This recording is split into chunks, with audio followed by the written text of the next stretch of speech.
সেদিনের সকালটা ছিল শান্ত সুন্দর, ছিল দৈনন্দিন ব্যস্ততা। কথা ছিল ঢাকা বিশ্ববিদ্যালয়ের মেধাবী ছাত্র আবুল বরকত পড়তে বসবেন। রফিকুদ্দিন আহমদ, আব্দুল জব্বার, আব্দুল সালাম আর শফিউর রহমানও যাবেন নিজ নিজ কর্মক্ষেত্রে। কিন্তু তারা কেউই সেদিন নিজ নিজ কাজে মন দিতে পারেননি। বাংলা ভাষার সম্মান নিয়ে ষড়যন্ত্র শুরু হয়েছে।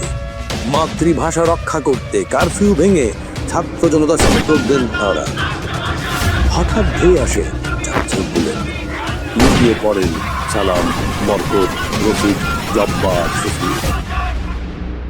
সেদিন যদি আমার ভাইয়েরা ভাষার জন্য প্রাণ না দিতেন, তবে কি আজ আমাদের মুখে বাংলা ভাষার খুঁত ফুটত?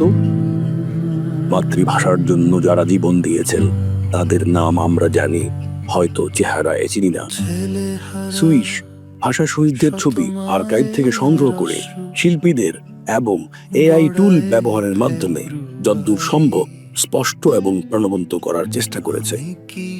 সুইস ওয়েবসাইটে এসব ছবি জনসাধারণের জন্য উন্মুক্ত করার প্রধান উদ্দেশ্য হলো আমরা যেন ভাষা শহীদদের চিনতে পারি, চেহারা মনে গেঁথে রাখতে পারি।